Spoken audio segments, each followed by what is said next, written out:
This is Math 1127, Intro to Stat, and this lesson is regarding confidence interval for variance slash standard deviation. So we already gone through the confidence interval for the mean, T confidence interval for the mean, proportion interval. So we have a tool to estimate the for the mean, for the average, right? Also for the proportion. But we haven't done anything about variance or standard deviation yet, right? Now remember, standard deviation is simply so I'm going to type variance equals the square of standard deviation. So remember that, right? So knowing one gives you the other. So now, first let's look at this. Let's say you have a sample and the variance is 1.93. That's a sample variance. What would be the point estimate for the population variance? So what are they talking about here? The sample variance is the point estimate for population variance. What does that mean? Because if your variance that you found, your sample variance is 1.93, well, that's the closest thing we have for the population variance. That's based on the information we know. So the sample variance is being used, that we use as the best estimator for population variance given the circumstances. So it would be 1.93. Yeah, I mean, it's a stupid question, but it is what it is. So now, first, we need to establish something, right? We are now trying to find not a point estimate. The goal is to get a confidence interval. Again, get a range of value, a range of interval that your population variance can possibly fall in. So let's go down here and say, determine the critical value for confidence interval for the population standard deviation given these guys, given the sample size. And let me say something about this. The sample size is n equals 29. The second guy right here that we got is what we call level of significance.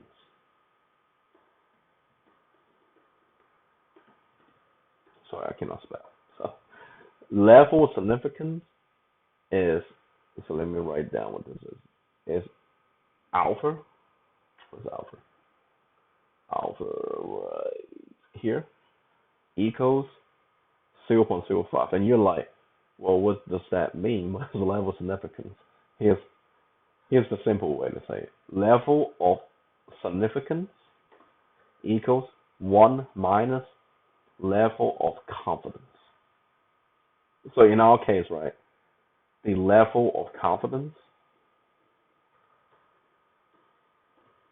equals 1 minus 0.05, which is 0.95. Just understand that level of significance is the opposite. It's the kind of the complement to level of confidence. So you can think about it this way. Level of confidence plus level of significance equals 1. That's all. So how do we find a critical value? Well, let's go to the email that I sent you earlier, which is right here. So I gave you two. One is critical chi-square value calculator. The other one is a confidence interval. So you gotta go for, if you're looking for a critical value, you gotta look for this. So significant level, right, is 0.05, right? Degree of freedom. What's the degree of freedom? It's one less than a sample, right? So in our case, the degree of freedom equals 28. So 28. And it's always two tail. So it calculates. Always two tail for us. Okay. So calculating takes a little time. This thing is got a lot of work to do. So let's say it has the left critical value. So this is the left critical value. This is the right, the upper critical value, the lower and upper. and it's 15.308. Let me see. I usually let me see 15. They want three decimal places, so 308, and then the other one is 44.461. There you go. So this helps out a little bit, right? The upper and the lower. So basically, when you do this confidence interval, it will be between these two. Right? But that's just a critical value, right? Not the actual. You have to transfer. You have to transform it. So for number 3, you are looking for, let me say, we have a sample size of 5, right? Very small, and we want to see level of 0.35, right? The level of, maybe I should not be lazy and write down the level of significance of a level of confidence like this. So here's the problem for the calculator that we have. They only accept level of significance. So you need the other one. So first, degree of freedom, right? What's going on? The degree of freedom is df equals 4, right? And the level of significance is gonna be, I cannot spell, I'm sorry. It's gonna be 0.05. Right. It's the opposite of 0.95, right? So put this in the calculator. That will be 0.05. Degree of freedom is 4.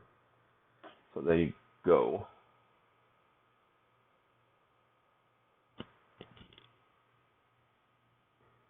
So wait till this thing low before you get the answer. Otherwise, you end up getting a lost one. There you go. 0.0484 is the lower, or 0.484. And then the other one is what? 11.143. And they want 3 decimal places, so that will work. So this is it. Now, let's talk about the actual confidence interval, like this one right here. So this one's nice. All informations are basically given to us, right? So let me go back to the email. Let's do the confidence interval now. Click on that.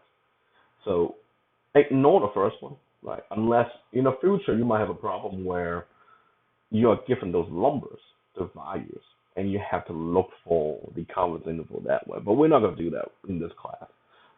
The name of the variable doesn't really matter. You can call it whatever you want. You don't have to. The key is from here. Sample variance. The sample variance, look at that. Sample variance is this. So sample variance is exactly S squared equals 6.9. Remember, just S would be standard deviation, sample. But you square it and you get a sample variance, right? And then you have what's the degree? Let me say what's the sample size? Sample size is n equals 13, right? And the C level, right? Or just level of confidence, right? Is C equals 0.99. So let's say. So sample variance is 6.9. We need to put that in, right? Sample size is 13. Excuse me. And the level of confidence is 0.99. Calculate.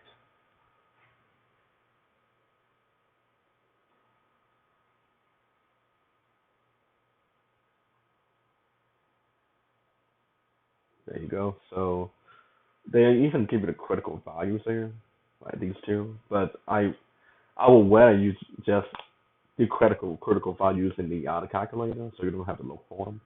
But look at this. The CI, the confidence interval, is this number, 2.9258. So there will be the lower end point would be they want you to run to one decimal place, so 2.9 basically. What's the upper end point? It's 26.9, 26.9. So there you go. That's the lower endpoint and upper endpoint. Pretty easy, right? Let's do another one. So this one, you got to be a lot more careful now because the information has changed a little bit.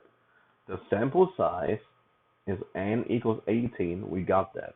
But then the sample, they give us the standard deviation, which is s equals 9.4, right? And think about, we need to know the sample variance, which is the, the square one, right? So you need to square this thing, right? Use a calculator. Use this calculator right here. So I need to know the square of 9.4. 9.4, square it, and I have 88.36 for this. And the level of confidence is 0.95. So let's, with this information, let's go to the website. So the variance is 88.36. The sample size is 18, right? And the confidence interval is 0.95. Calculate.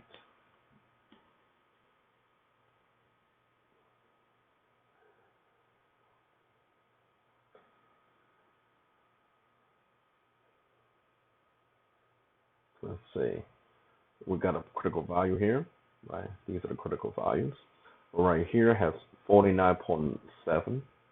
So the lower endpoint is 49.7 or 75. So you go round it up to 49.8. And the upper endpoint would be 198.58. Oh, my bad. It says, I forgot one thing. You see this right here? It want population standard deviation. I missed that. So standard deviation will not be the variance here. It will be this guy. It will be the standard deviation, right? Which is the square root of these guys. It doesn't matter. So 714. So 7.1. Right. And what's the upper endpoint? It's 14.1. Done. That's it. That's all you have to do.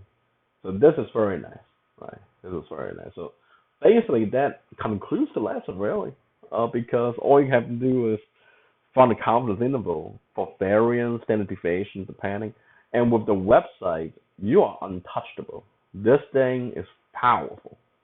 Um, it's something your calculator doesn't do as well for TI-83 people, because even though you have some confidence intervals there, I don't have the one that can do the standard deviation for the population variance.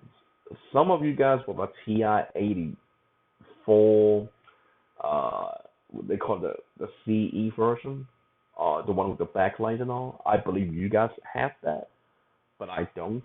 So since that's the case, I just let everybody use the website. And if you have, you know, I mean, like I said, right, you just got to know how to interpret the results. So, if you want to know how to use it on the calculator, I can send you videos on that.